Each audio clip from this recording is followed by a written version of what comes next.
بسم اللہ الرحمن الرحیم۔ السلام علیکم۔ آخرت میں زنا کا عذاب کیا ہوگا؟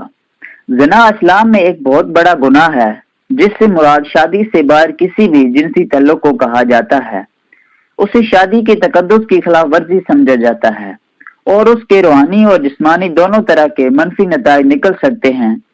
اس مضمون میں ہم اسلام میں زنا کا عذاب کیا ہے اس پر بات کریں گے۔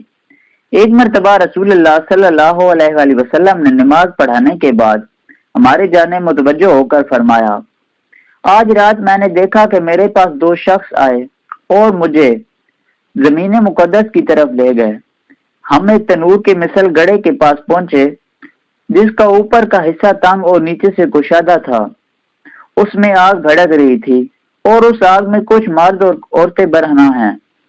جب آگ کا شعلہ بلند ہوتا ہے تو وہ لوگ اوپر آ جاتے ہیں اور جب شعلے کم ہو جاتے ہیں تو شعلے کے ساتھ وہ بھی اندر چلے جاتے ہیں۔ میں نے پوچھا یہ کیا ہے؟ ان دونوں نے جواب دیا یہ لوگ زنا کرنے والے ہیں۔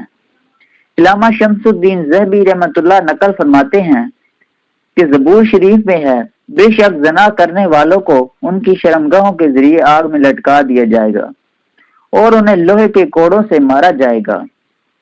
جب وہ مار کے سبب فریاد کریں گے تو عذاب کے فرشتے کہیں گے، یہ آواز اس وقت کہاں تھی جب تم ہنستے تھے، خوش ہوتے تھے اور اتراتے تھے، نہ اللہ تعالیٰ سے ڈرتے تھے اور نہ اس حیا سے کرتے تھے۔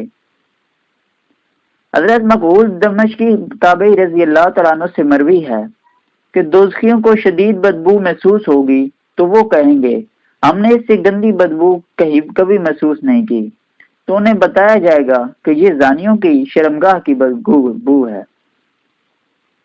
منقول ہے کہ جہنم میں ایک وادی جس میں سانپ اور بچھو ہیں، ہر بچھو خچر کے برابر موٹا ہے، ان میں سے ہر ایک کے 70 ڈنگ ہیں اور ہر ڈنگ میں ایک زہر کی تھیلی ہے۔ یہ زانی کو ڈنگ ماریں گے اور اپنا زہر اس کے بدن میں چھوڑ دیں گے۔ زانی اس کے درد کی تکلیف کو 1000 سال تک محسوس کرے گا، پھر اس کا گوشت زرد پڑ جائے گا اور اس کی شرمگاہ سے پیپ اور زرد پانی بہنے لگے گا۔ کتاب الکبائر میں ہے کہ جس نے کسی ایسی عورت کو شہوت کے ساتھ چھوا جو اس کے لیے حلال نہ تھی تو وہ قیامت کے دن اس حال میں آئے گا کہ اس کا ہاتھ اس کی گردن کے ساتھ بندھا ہوگا۔ اگر اس نے اس ہاتھ کو بوسہ لیا ہوگا تو اس کے ہونٹوں کو آگ کی کینچیوں سے کاٹا جائے گا۔ اگر اس کے ساتھ زنا کیا ہوگا تو اس کے ران بروز قیامت اس کے خلاف گواہی دے گی اور کہے گی میں حرام کام کے لیے سوار ہوئی تھی۔ یہ سن کر اللہ تعالیٰ اس شخص کی جانب نگاہ غضب سے دیکھیں گے تو اس کے چہرے کا گوشت جھڑ جائے گا۔ یہ شخص زنا کا انکار کرتے ہوئے کہے گا میں نے تو زنا نہیں کیا، مگر اس کی زبان اس کے خلاف گواہی دے گی میں نے اس کے ساتھ کلام کیا تھا جو حلال نہیں تھی۔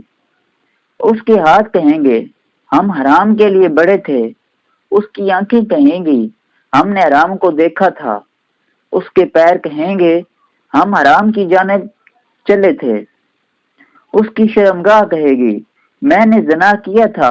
اعمال لکھنے والے فرشتوں میں سے ایک کہے گا میں نے سنا تھا، دوسرا کہے گا میں نے لکھا تھا۔ اللہ تعالیٰ فرمائے گا میں اس کے کام پر مطلع تھا اور میں نے اس کا پردہ رکھا تھا۔ پھر فرمائے گا اے میرے فرشتوں اسے پکڑ لو اور میرا عذاب اسے چکھاؤ، بے شک اس پر میرا عذاب شدید ہوتا ہے جو مجھ سے شرم و حیا میں کمی کرتا ہے۔